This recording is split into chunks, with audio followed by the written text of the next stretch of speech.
Bueno, el presidente Javier Milei, la primera vez que viene porque él lo invita.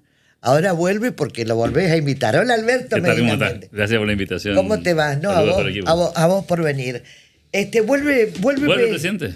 Vuelve el presidente al Club de la Libertad. Claro, porque tenemos el 12º Congreso de Economía Regional del Club. Es un evento que se hace todos los años. Sí. Recordarás, siempre en el mes de noviembre. 12 años. 12 ya. Esta es la edición número 12 del Congreso. Opa, una vida. Y bueno, en realidad ya había un compromiso del presidente que habíamos conversado en febrero. Una de las visitas que hicimos, en ese caso fue a Olivos, y él se había comprometido a venir. Yo siempre tomo con mucha prudencia su compromiso, porque obviamente la agenda presidencial es absolutamente impredecible. Uno no puede saber dónde va a estar parado 8 meses después, digamos. Sí, claro. Y bueno, pero otra vez nos volvió a sorprender el viernes de la semana pasada, o sea, 2 días antes de la elección. Me confirmó oficialmente en persona que iba a estar en el Congreso de Economía y que seguramente va a dar una conferencia, porque el tema además que tenemos, que es los desafíos del crecimiento económico, es un tema que a él particularmente le apasiona y obviamente es el tema de la agenda argentina, ¿no? Cómo crecer, cómo hacer para crecer y cómo crecer con consistencia, que no sea lo que ya nos pasó alguna vez, que subís un poco y volvés a retroceder, ¿no? Claro. O sea, ¿cómo te convertís en un país consistente que pueda crecer sostenidamente? Claro, eso sobre todo. Así que lo vamos a tener en corriente. Lo va bien a corriente. En modo académico, si académico, se quiere. Claro. Una de las cosas que se le cuestiona, por ejemplo, es que primero vino aquella vez, la primera vez, exacto. Siendo presidente. Después vino ya a levantarle la mano a Virginia y ahora vuelve. En esta vuelta, con estos cambios de actitud que dice que el presidente que va a tener, que va a abrir la jugada, que va el discurso a de ver el diálogo. El discurso de anoche que me pareció brillante y me pareció mesurado, tranquilo, de traje. Hay miles de cosas para leer en el Milei de anoche. Va a visitar, va a tratar de ver otro punto. Ojalá que sea una oportunidad para que eso suceda. Va a depender, me parece, mucho de los gestos cruzados. Anoche el presidente tuvo un primer gesto que fue anunciar la apertura a la conversación con los que él considera que son personas sensatas, con las que se puede conversar, con las que se puede dialogar. Obviamente vamos a ver las respuestas a eso, claro. ¿no? Estoy muy atento a lo que está pasando en redes sociales, a ver qué contestan los gobernadores. Porque ante un discurso público en el que habla de los gobernadores que se pueden sumar a este camino, a trabajar juntos el Pacto de Mayo. Entre eso estaría Valdés. Reforma, claramente está el gobernador de Corrientes. Claro, estaría Valdés. Como está el gobernador de Santa Fe, y el de Chubut, y el de Jujuy, y el de Córdoba. Claramente se refería a ellos, y no a otros, digamos. E inclusive algunos de Fuerza Patria, que en su momento fueron gobernadores que trataron de colaborar. El caso de Jaldo de Tucumán, claro. O San en Salta. En el Pacto de Mayo. Claro, que fueron algunos de los 17 que firmaron el pacto, digo, para recordar que en ese momento había como un consenso bastante claro, ¿no? Entonces también vamos a ver los gestos cruzados, cómo se dan. Seguramente se va a operativizar entre hoy y mañana la convocatoria más concreta, ¿no? Sí, a una reunión quizás, a una foto tal vez, a empezar a conversar. Y eso, ojalá que en Corrientes también suceda. No es la finalidad del Club de la Libertad hacer esa parte de la tarea. Sí, claro. Pero ojalá que la excusa de estar en Corrientes de esto sea también nos ampliada, permita. Claro. A ver, a mí me gustaría hablar con vos un poco, porque esta mañana yo pienso hace mucho tiempo que nadie es el dueño de los votos, nadie, ni un partido político, pienso yo. No sé cuál es tu postura, pero ayer hablando con un periodista de Córdoba, me dice un ignoto Gonzalo Roca de La Libertad Avanza ganó, y hablando con un periodista de Santa Fe, ganó también una persona que no conocen en Santa Fe, ganó La Libertad Avanza, segundo salió Fuerza Patria y tercero salió Provincia Unida. Más allá de estas dos provincias emblemáticas de Provincia Unida, ¿qué lectura haces de lo que pasó anoche? A ver, varias cosas, ¿no? Primero, y creo que lo hemos charlado fuera del micrófono contigo, las elecciones nacionales tienen otra configuración. Totalmente a las provincias. Es más, Corrientes tiene mucha experiencia en eso. Sí. Acá ha habido elecciones en las que el gobierno provincial ganó muy cómodo y 3 semanas después te perdía. Así es. Es decir, no es una sorpresa para los correntinos que tenemos elecciones desdobladas hace bastante tiempo, digamos, ¿no? Entonces, nosotros deberíamos entender más que cualquiera la diferencia que hay entre la elección provincial y nacional, porque ya nos pasó acá. ¿Eso es bueno o malo? Para mí es muy saludable que la gente tenga la capacidad de separar una cosa de la otra. De discernir entre una cosa y otra. Y te quiero agregar un dato que recién hablaba con la gente de tu producción, ¿no? Nosotros tenemos un defecto de fábrica, los que tenemos la suerte de tener acceso a los micrófonos, que es que estamos sobreinformados. Entonces, vos decís, periodista cordobés dice, un ignoto candidato. Sí. Yo tengo una mala noticia. Todos son ignotos. Nosotros los conocemos. Hacer una encuesta de los candidatos a diputado nacional de Corrientes y preguntar a la gente si conocen a los jugadores. Lo conoce? Nosotros los conocemos. Cualquiera de las tres fuerzas. Cualquiera de las tres fuerzas. Sí. Entonces vos decís, es un ignoto. Te diría, por ejemplo, en el caso de Corrientes, la menos ignota es Virginia. Claro, por la televisión. Es más conocida. Es más conocida por la tele. Después, los que estamos en el ruido, círculo rojo, los que tenemos cierta información, decimos, no, pero este jugador tiene trayectoria, porque fue tal cosa, tal otra, tiene experiencia. Eso no significa que la gente lo conozca, ¿no? La alusión refiere a que se vota escudería y no piloto. Hay una mezcla. Yo creo que se vota, también lo conversábamos con María Mercedes alguna vez, ¿no? Las encuestas daban un número si vos preguntabas por Milei, otro número si preguntabas por la Libertad Avanza y otro número si preguntabas por el candidato. Pero al final del día, en la elección hay un solo número. No es los tres. ¿Cuál pesa más sería, no? Y hoy te tengo que decir con los datos del lunes que lo que pesó fue el presidente de la Nación. En el país, ¿eh? En el país. Porque cuando vos mirás los números del presidente de la Nación, tiene un nivel de aprobación del 45%. Y sacó 40%. Esos no son los candidatos. Tampoco es el espacio político.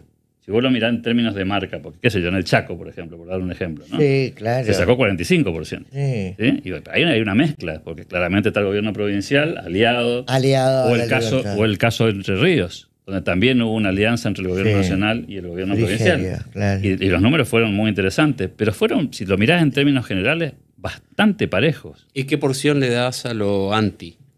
A ver, el partido anti ya existe. El tema es quién lo capitaliza. Porque la discusión de ayer, claramente, porque la discusión de ayer de Provincia Unida era que ellos eran capaces de capitalizar el voto anti-peronista y no fue así. La gente entendió que si querés votarle en contra a que no vuelvan, la herramienta para que no vuelvan es el presidente Milei. Y eso no lo digo por el distrito A, B o C. Si vos mirás el mapa en general, te encontrás con esa fotografía, porque ha pasado en distritos donde vos decís, el gobierno de Córdoba, por ejemplo, tiene legitimidad altísima. ¿Quién podría discutir que el peronismo cordobés es un ganador nato históricamente? Digamos? Nadie. ¿Sí? Sin embargo, lo de ayer fue, honestamente, desde el punto de vista electoral, un papelón. Sí. Y lo de Santa Fe, peor. O sea, el gobernador Puyaro sacó el 60% cuando ganó la elección hace 2 años. Sí. Y salió. Ya la elección del 13 de abril, a mi juicio, no fue una buena elección en Santa Fe. Sacó el 35% estando él en la boleta. La Libertad Avanza metió 4 diputados en Santa Fe, Fuerza Patria 3, Provincia Unida 2. Así es. Es terrible esto. Entonces, y después, yo todavía no lo tengo suficientemente analizado, sinceramente, pero creo que hay que hacer un estudio más profundo sobre qué pasó con la boleta única. Porque buena parte del sistema, del resultado, a mi juicio, tiene bastante que ver con un montón de liturgias de la política que ayer no funcionaron. Es decir, la boleta única es la lectura total para la política, me parece a mí, sin lugar a dudas. Pero rompió la lógica de ir con la boleta, del boleteo, del acarreo, rompió una parte importante del sistema clientelar. Fíjate, mirá Formosa nomás, si querés tener un ejemplo categórico de esto que estamos hablando, digamos, ¿no? Les costó a los muchachos un montón. Es cierto que en buena parte del país no se movió el aparato. Es cierto, pero en lugares donde hubo intento, entre comillas, de mover el aparato, por eso tomo el caso de Formosa, donde había punteros que acompañaban a los votantes bajo la excusa de que eran discapacitados y había que acompañarlos, y después venía el mismo acompañante 5 veces a acompañar distintos votantes, donde claramente era una intimidación punteril, te estoy mirando a ver qué estás haciendo para votar, digamos, ¿no? Creo que ahí también tenés un tema para estudiar, digo, porque si la boleta única transparenta la elección, bueno, cuidado con eso, porque este sistema va a estar vigente para la elección presidencial. Salvo que el Congreso vote otra cosa que ahora con la configuración esta del Congreso dudo, porque además el presidente ahora tiene una posibilidad de vetar que es mucho más potente, porque tiene 92 diputados propios. No tiene mayoría tampoco. No, pero tiene tercio. Entonces cualquier ley que vote te puede bajar. No se puede sostener la bajada, ¿no? Sí, señor. Alberto, no se puede desconocer que también es un resultado sorpresivo para el propio gobierno. Cuando la semana pasada, digamos, el resultado más auspicioso era un empate técnico. Se hablaba de empate técnico. Sí, había tres escenarios que el gobierno manejaba, ¿no? Un escenario malo, que era sacar menos del 30%, ¿sí? Ese era un escenario muy malo. Un escenario que parecía el razonable, entre 30 y 35%, que era una especie de empate para ponerle un título, sobre todo si sacaba 35%, y este otro que fuese entre 35 y 40, que era un resultado muy auspicioso, ¿no? Inclusive en los números que se manejaban de la cantidad de diputados que se podían sacar, todo el mundo hablaba de 70 y pico de diputados, 80 y pico de diputados, pero sin llegar a los 86 terminó en 92. En buena medida porque el resultado realmente sorpresivo fue el de la provincia de Buenos Aires, donde se elegían 35 diputados nacionales. Entonces ahí la Libertad Avanza mete 17 diputados. O sea, es un número que está muy por arriba de los que originalmente pensaban que iban a sacar 8, 9. Es decir, el número es significativamente más grande. Y después se dijo poco de esto, pero así como pasó en Corrientes, también se jubilaron varios ayer. Digo, si uno mira el resultado político, así como en Corrientes vos tuviste en la elección del 31 de agosto algunos jugadores que no les fue bien en la elección y que de alguna manera, por la edad, por el espacio político, por lo que sea, vos lo tenés que mandar a la reserva. ¿Quiénes se jubilaron para vos ayer? ¿En Corrientes? Ayer no, ayer me parece que se jubiló Manes, se jubiló Ricardito Alfonsín, se jubiló lamentablemente Ricardo López Murphy. Hay muchos actores que estaban merodeando en la política y que ofrecían, entre comillas, este tema de la avenida del medio y que no lograron entrar a las bancas y que ahora se quedan. Margarita Stolbizer, Randazzo. Claro, lo de Randazzo fue. A eso voy, son jugadores que podría decir están en la liga más importante y sin embargo ahora no tienen banca. Y sin la banca va a ser muy difícil que tengan protagonismo y regreso al ruedo, digo, ¿no? Ahora, ¿cómo se lee que, por ejemplo, qué lectura haces vos, por ejemplo, que la marca La Libertad Avanza, vamos a hablar de la marca, pierde la elección a gobernador y ayer, estamos hablando de Corrientes, gana estrepitosamente, porque gana muy bien La Libertad Avanza en Corrientes, de sacar 9 puntos a sacar 30 y pico? Porque son dos elecciones distintas. A ver, cuando la gente tiene que elegir su intendente... Entonces la gente no elige el candidato.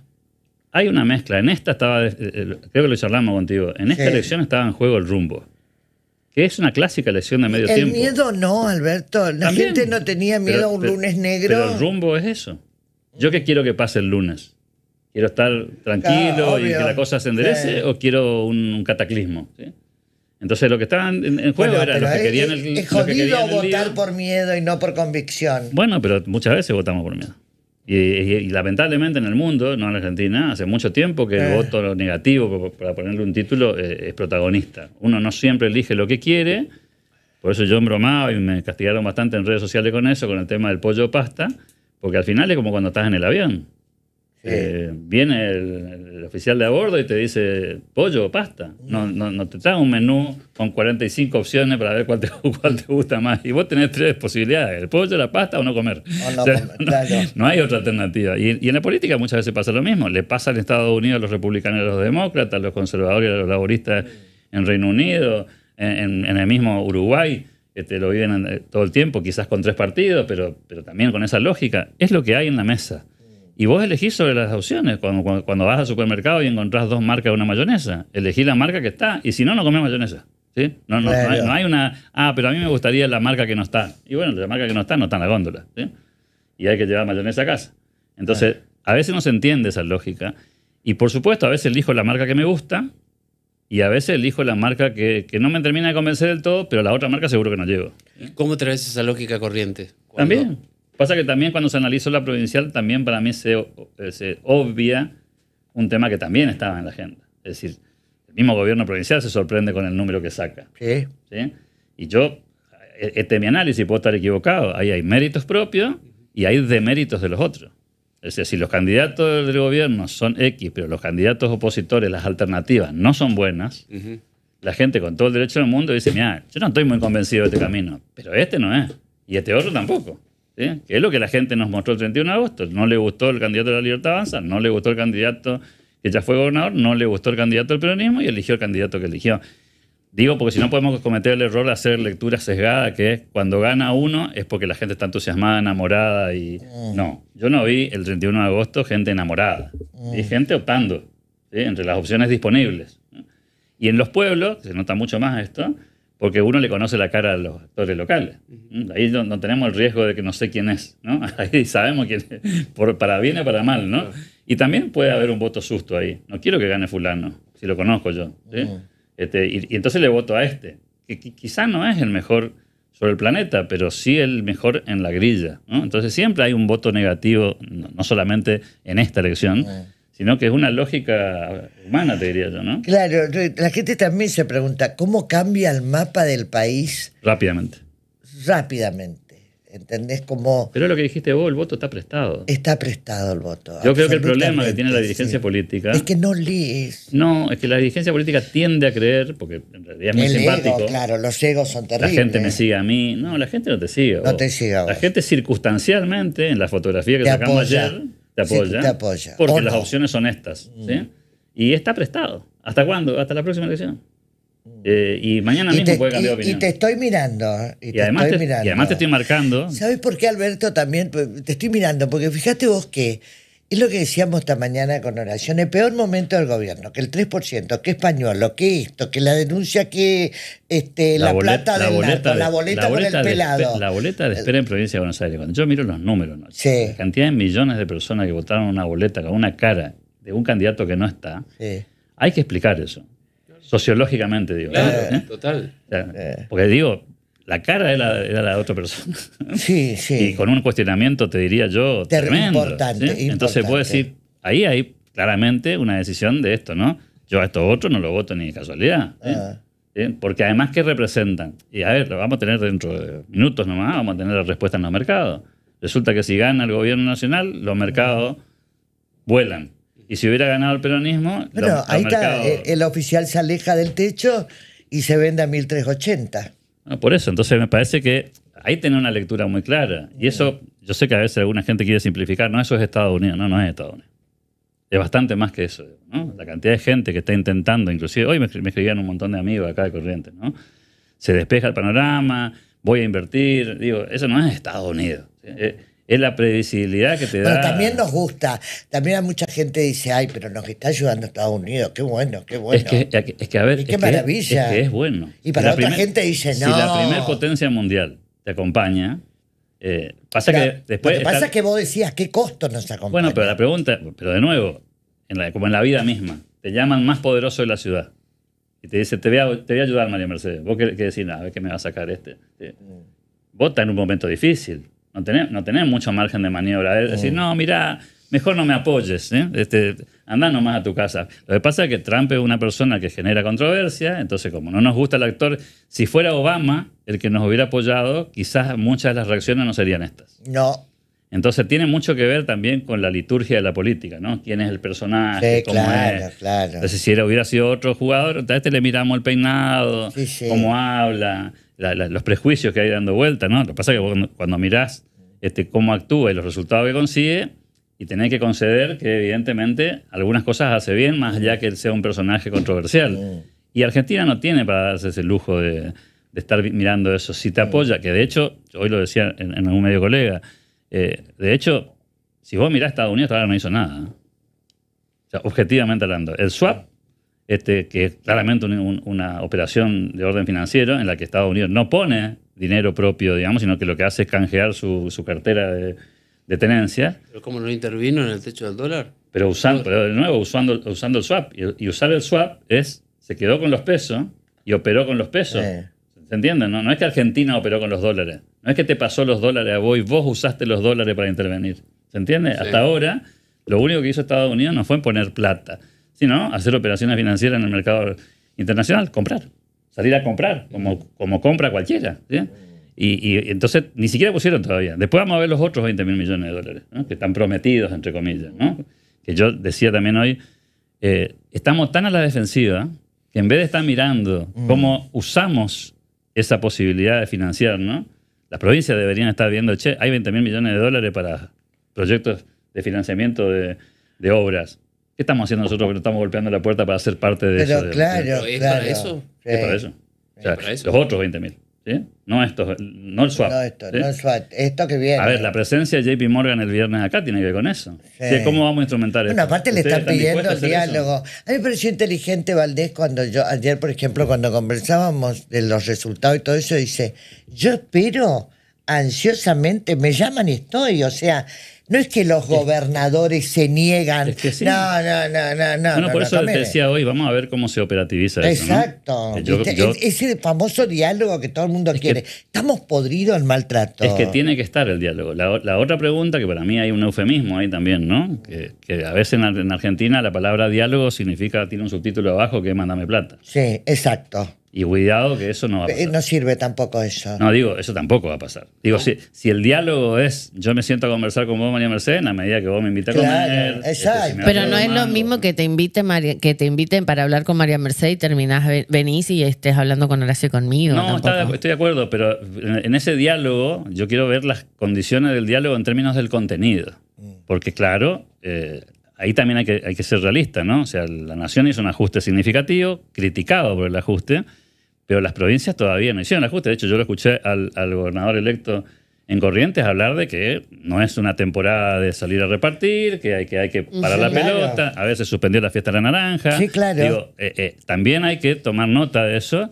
Y yo en algún punto celebro de que empecemos a tener una cuota de mayor racionalidad, porque el modelo de distribucionismo eterno no funciona. Y obviamente hay que tener un poco más de sensatez. Y ahí sí, la conversación... che, vos vas a hacer un esfuerzo, yo también voy a hacer un esfuerzo. Claro. Ahora, si va a hacer uno el esfuerzo y el otro no va a hacer el esfuerzo, no hay tampoco un diálogo ahí. A mí me parece también que esta mañana hablaba con alguien y le decía lo mismo. Ganó el presidente Milei, ganó La Libertad Avanza. En la medida que hay un ganador y hay un perdedor, no hay otra pollo a pastá, dirías vos. El perdedor, tratemos de ver que este país tenga un caudal medianamente normal, porque la gente está podrida de los quilombos. Sí, ¿entendés? Bueno. Está podrida. Ni Milei es el dueño de los votos, ni Valdés el dueño de los votos, nadie es el dueño de los votos. Ahora yo te pregunto... Si te sentás a la mesa con esa lógica, podés construir. Ahí podés si te sentás a la mesa con la lógica yo soy el dueño de la pelota, estamos complicados. La oposición tiene también que rever todo esto. Yo no puedo entender que Kicillof ayer hablando... y Cristina bailando en el balcón, esta cosa totalmente... Bueno, esa era una lectura interesante que hay que hacer, porque para mí ayer, más allá del triunfo de La Libertad Avanza, hay un rechazo muy potente de la sociedad argentina a un esquema, digamos, ¿no? Que no tiene líderes. Claro, no hay líderes. Que no tiene narrativa tampoco. Perdón. No. Porque para ser sincero, también la gente se encontró en las urnas con las incertidumbres que te puede ofrecer la presidencia de Javier Milei y las certezas que te ofrece el kirchnerismo. Es decir, nosotros ya conocemos ese modelo. Este otro nos genera dudas, algunos pueden estar más convencidos, menos convencidos. De lo otro ya sabemos cómo funciona. Sabemos cómo funciona, sabemos cómo termina, sabemos qué resultado te puede poner sobre la mesa, salvo que la máxima aspiración que tengamos los argentinos es la Argentina del kirchnerismo. Si esa es la máxima aspiración que tenés, como dijo alguna candidata en Santa Fe, ¿no? Yo no quiero ser potencia, yo quiero... estar ahí nomás, bien, ¿viste? O sea, con eso me alcanza. Bueno, si lo aspiracional es solamente sobrevivir, yo honestamente, anoche conversábamos con mi esposa, y yo la miro a mi hija de 8 años, yo quiero que mi hija viva en un país que progrese, no un país que surfee la ola, a ver qué pasa, qué onda, que es el país en el que yo viví estos 40 y pico años de democracia. Un país que va y viene, que sube y baja. No quiero ese país. Cuando veo los países de al lado, vecinos nuestros nomás, no hay que irse a Dinamarca para esto. Vos mirá cómo está Paraguay, vos mirá cómo está Uruguay, mirá cómo está Chile, y te puede gustar o no, pero claramente progresaron. Yo miro 30 años atrás y Argentina era mucho más que esos países hace 30 años atrás. Sin lugar a dudas. Y ahora miro esos países con sacrificio, esfuerzo, dificultades, problemas, lo que vos quieras, están claramente avanzando, digamos, ¿no? Y te cuento Chile, ¿no? Vos te vas a Chile, querés ir al primer mundo y no querés viajar muy lejos, andate a Santiago de Chile. Y ojo, no crecieron con capitalismo nomás, ¿eh? Crecieron con gobierno de centro-izquierda y gobierno de centro-derecha. Sí. Lo mismo Uruguay. Ahí te gobernó la calle Pou, pero también gobernó Mujica. Mujica. Y avanzaron, ¿sí? Entonces, empecemos a mirar un poco los países que pueden crecer con cierta consistencia. No van de banquina en banquina tampoco. No es que llega un presidente y rompe todo lo que estaba antes y empieza a hacer. Nosotros somos medio nos encanta. Sí, ¿qué le querías preguntar, Alberto? ¿Qué crees que va a pasar con el gabinete? Y va a haber cambios. Va a haber cambios, yo creo que secuencialmente. Primero porque hay 3 ministros que terminan su mandato el 10 de diciembre, ¿no? Porque tienen tareas legislativas que cumplir. Patricia Bullrich, Petri y Manuel Adorni. ¿Cambiará Milei un poco? ¿Cambiará su actitud, su accionar? Cambió. ¿Viste? Porque la verdad que sería muy bueno que... Él tiene una gran virtud. Aprende. Sí, los golpes. Cosa que la política tradicional en general no aprende. No. Si vos mirás, decís que aprende. Eso te lo puedo certificar en primera persona. Sí, porque yo he visto la política no aprende. Yo creo que el presidente es una persona que cuando se da cuenta que, a ver, miremos el Milei 2023 hablando de China o hablando de Brasil y miremos Milei. ¿O pensás que es el mismo o no? Bueno, digamos que la realidad lo forzó. Pero hay gente que no cambia. Pero no hay gente que no cambia. Yo conozco dirigentes políticos que te dicen lo mismo después de haber cometido tropiezos. De hecho, lo escuchamos anoche a la gente de Fuerza Patria decir que el problema era que Donald Trump era el jefe de campaña. O sea, autocrítica cero, digamos. O sea, ellos no tienen absolutamente nada que ver con la derrota. Los responsables de su derrota son los otros, digamos, ¿no? O sea, ahí no hay autocrítica. Ahí, básicamente, de hecho, creo que la crisis del peronismo es esa. O sea, no entregaron sus corruptos. No se arrepintieron de la corrupción públicamente. No se hicieron cargo de la cantidad de pobres y de la inflación que dejaron. Siempre el responsable fue otro. ¿Para qué quiero que me gobierne alguien que si sale bien, los éxitos son propios? Pero si sale mal, la culpa es de los otros. Vos querés a alguien que se haga cargo de los resultados. Para bien y para mal. Que festeje las victorias porque la acertó y que se haga cargo de las macanas. Y creo que en ese sentido, haberlo bajado a Esper, yo no recuerdo que eso haya pasado en otras listas. Te invito a repasar la historia política de Argentina. Creo que quizás un caso parecido haya sido el de aquel conductor televisivo que tuvo Macri como candidato, ¿te acordás? Ya me va a salir. Que era un conductor deportivo, transmitía fútbol. Que tuvo un incidente y lo bajaron. El de bigotito. ¿Fernando Niembro? Niembro. ¿Niembro era? Niembro, sí. Pero en general la política no tiene arrepentidos, digamos, gente que se baja de las listas. Al contrario, los bancan a morir, como sea. Che, pero tiene 400 denuncias. A ver, miremos el caso del Chaco. Por lo de Esper se baja de la lista y termina no presentándose. Capitanich tiene 4 causas. No tiene sospechas. Tiene causa y en una de las causas está imputado. Sí, señor. ¿Vos escuchaste en algún momento que alguien se haya horrorizado de que era candidato a senador nacional y que va a ser senador nacional? Digo, ahí tenemos una doble vara. Entonces ahí la política tiene mucho para corregir, ¿no? Ni te cuento con las sospechas. El peronismo también en el país está sumamente golpeado y tiene también muchas cosas que... A mí me alegra que, más allá del resultado, me alegra que, inclusive, lo decía ayer, creo que el tropiezo electoral de la provincia de Buenos Aires el 7 de septiembre es una bendición para el gobierno. Creo que haber tropezado el 7 de septiembre, a eso voy con el tema del cambio y la autocrítica, ¿no? El presidente hizo un giro. La misma noche del 7 de septiembre, haciéndose cargo de primero, cosa que no hace nadie nunca, un presidente que se haga cargo de una derrota provincial. En definitiva, la elección del 7 de septiembre no deja de ser una elección que el gobierno intentó nacionalizar sin éxito, pero era una elección de medio tiempo en una provincia, la más importante del país. Y el presidente da el discurso, no los que eran candidatos. Convengamos que este triunfo ayer, comparto con esto de Ricardo Kirchbaum, que escribe para Clarín, el triunfo le da a Milei una oportunidad única. Esto es una oportunidad impresionante. Yo diría que más que a Milei al país. Sí, claro. Es una oportunidad. El triunfo de él le da una oportunidad. Y ahí viene para mí la sensatez de la dirigencia política, de decir, bueno, frente a una oportunidad como esta, me podrá gustar. El tema está en que hay gente, la gente común, digo, está viendo la oportunidad. ¿Sí? Tenemos una oportunidad. Hay dirigentes políticos que en vez de estar mirando eso dicen, ¿y yo dónde voy a estar parado en el 2027? Claro, exacto. Voy a tener un candidato a presidente propio, voy a ser candidato yo.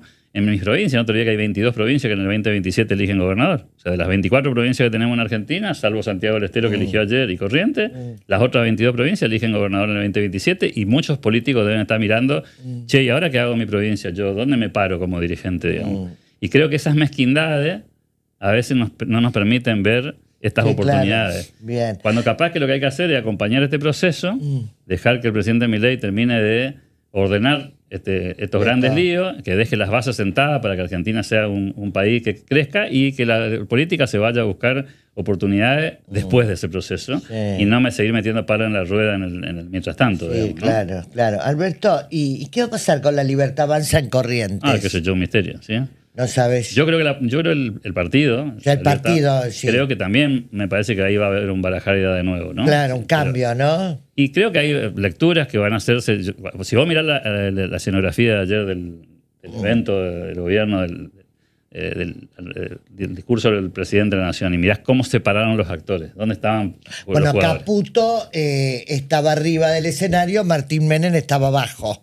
Y las autoridades de acá tienen que ver con Martín Menem. Nombró a todos. ¿Sí? Claro. Nombró a todos de una u otra manera. Sí, agradeció. ¿Sí? Pero, digamos, se guardó para el final a la figura de Karina y a la figura de Santiago Caputo. Detrás de él estaban en la imagen Patricia Bullrich, Manuel Adorni. Si vos mirás un poco la escenografía, que como te podrás imaginar no es por sorteo eso, sino que está diseñado con algún criterio, y cómo agradeció a unos y a otros, me parece que, cosa que también, dicho sea de paso, para mí es importante eso, hay gente que lo minimiza. Yo no recuerdo un presidente de la Nación que elogie tanto a sus funcionarios. Es decir, en un acto como el de ayer, ponete en otro lugar. ¿Qué hubieran dicho? Sí, no presté atención a ese detalle. Siempre hace eso. Siempre sus funcionarios agradecer es importante al equipo. Son extraordinarios. El ministro de Economía, el mejor ministro de Economía de la historia. Sí, claro. Patricia Bullrich, la mejor ministra de Seguridad del planeta. Siempre tiene esa cosa del elogio. Que no es común en la política. No es muy común en la política. El elogio hacia los padres, ¿no? Sí. Aparece el líder, eventualmente el candidato, el resto invisibilizado como si no hubieran sido parte del resultado. Y no es la primera vez que lo hace. Siempre tiene esa lógica de agradecer a su equipo y de balancear, porque en algún punto lo que vimos ayer fue ese balance, ¿no? Que es un aprendizaje de la política que hace el presidente. Acordate que hace 3 meses atrás, y esto me consta también, el presidente decía, yo con la política no me meto. Sí, eso lo manejan los otros. Yo me dedico a la economía, a la geopolítica, a la comunicación. El resto, yo no me meto. ¿Qué hizo el presidente el 7 de septiembre? Dijo, no, yo voy a liderar este proceso. Se puso la campaña. Hay gente que leyó que no pasó nada el 7 de septiembre porque el presidente no cambió nada. No, ¿cómo que no? Se sentó en la mesa él. Claro. En una mesa política en la que él no estaba. Sí, está bien. A liderar ese proceso. Y eso, yendo a tu pregunta, creo que también hay que leerlo en ese código. Cuidado que el presidente está haciendo política ahora. Ya no está más tercerizado, ¿no? Claro. Y ese es un cambio significativo. Está bueno. Ahora, la pregunta que te hacen es, Ricardo Caíto Leconte, ¿se puede quedar con el sello de la Libertad Avanza? Es lo menos relevante. No importa. No es lo más relevante. Ahí, por ejemplo, esa es una lectura en el código viejo de la política. A ver quién se queda con el sello. No tiene importancia eso. Porque además, Caíto tiene una convicción profunda, ¿no? Él quiere que le vaya bien al presidente de la Nación porque entiende que si le va bien al presidente de la Nación, le va bien al país. Y si le va bien al país, le va bien a Corrientes. Después, quién maneja, quién conduce, quién va, Esa es una cuestión de la política chiquitita. Y hay gente que lamentablemente mira la política con una especie de lupa, que en realidad lo que mira es su entorno propio, ¿no? Y pasan todos los partidos políticos. Mirando tu quintita, a ver cómo proteger tu kiosco. Pero también en el electorado hay figuras que generan rechazo y no. Sí, sin duda. Bueno, la gente de alguna manera empieza a mostrar eso, digamos, ¿no? Y la Libertad Avanza no deja de ser un partido joven, un partido aluvional, si se me permite el término, ¿no? Que recién está dando sus primeros pasos. Hace 2 años era una alianza, no era un partido. Y era una alianza de sellos partidarios que de alguna manera provenían de diferentes experiencias previas. Yo creo que hay que mirar eso hacia adelante, con otra lógica. Creo que el presidente también ahí aprende sobre su lomo, digamos, y me parece buenísimo eso, porque esto de que sabemos todo, viste que creo que a nosotros nos pasó como comunicadores ayer también. Nosotros que nos pasamos hablando de que sabemos lo que está pasando, también nos llevamos una sorpresa. ¿Sí? Total. Entonces ahí también nos toca a nosotros una cuota de humildad, decir, che, parece que no entendemos tanto como creemos. No, claro, sí, claro. Capaz que la gente hace cosas que nosotros no logramos comprender. Seguro. Y que los encuestadores se equivocan y que los analistas se equivocan. Ayer se equivocaron todos. Y mirá, yo comentaba esto. Los mismos encuestadores que acertaron la provincial en Corrientes Se equivocaron ayer en esquina, por ejemplo. Con el mismo público, con el mismo padrón, con la misma encuestadora, ¿sí? En 2 escenarios distintos con menos de 2 meses de diferencia. Entonces, vos decís, pero es la encuestadora la que está mal, ¿no? Claro. Y aparte con otra lectura, viste, por ejemplo, el candidato que decía ganador Rabosi, por ejemplo, que es Roner, iba en alianza con La Libertad Avanza, claro, y pierde. ¿Entendés? Y en una elección complicada, pues las 2 urnas, ¿viste? Era ir a la boleta única era un riesgo gigantesco para la ciudad de Esquina. Bueno, hoy con el diario del lunes te tengo que decir que leyeron mejor los locales que nosotros que estamos en la provincial. Ahora, la boleta única va a ser un tema interesante para que los políticos la lean. Y Corrientes va a tener que discutir eso. Corrientes va a tener que discutir eso. Que Valdés decía el otro día en este programa que es importante discutir este tema. Ahora con la boleta única se va al carajo las alianzas y todo eso, ¿no? Porque te van a veces te van y te dicen, ay, yo quiero un diputado y tener 3% de los votos. Pero eso está más para las puertas adentro. Claro. Ese es un problema de la política, no de la gente. Sí, el sistema no puede estar armado todos quieren, porque a la hora de negociar que el Partido Popular tenga más votos que el otro, que el Partido Autonomista o que el Partido Liberal, mira, te tomo el modelo Chaco. En el modelo Chaco vos tenés una boleta por alianza. Sí. O sea, es un sistema como el correntino, pero no está una boleta por partido de la alianza. Sí. O sea, hay una boleta por alianza. No una sola. Si tenés 54 partidos que adhieren a una boleta o 2. Ahí es obviamente más transparente. ¿Sabemos cuánto voto aporta cada uno? No sabemos. ¿Sí? Es importante, sí, para la política. Para la gente, no. Por algo te juntaste con el otro. Eso es como si yo me fuera a comprar un supermercado y dijera, che, ¿qué participación accionaria tiene cada uno de los accionistas acá del supermercado que yo vengo a comprar? No me importa. Yo soy usuario. Yo compro mercadería en el supermercado. La oferta que me hace el supermercado. No la formación societaria del supermercado. Y creo que esa es una lógica que otra vez muestra el alejamiento de la política de la sociedad. Eso está muy enfocado en ver los problemas internos del sistema político que le importa 3 papas a la gente, digamos, y es alejarse de la gente.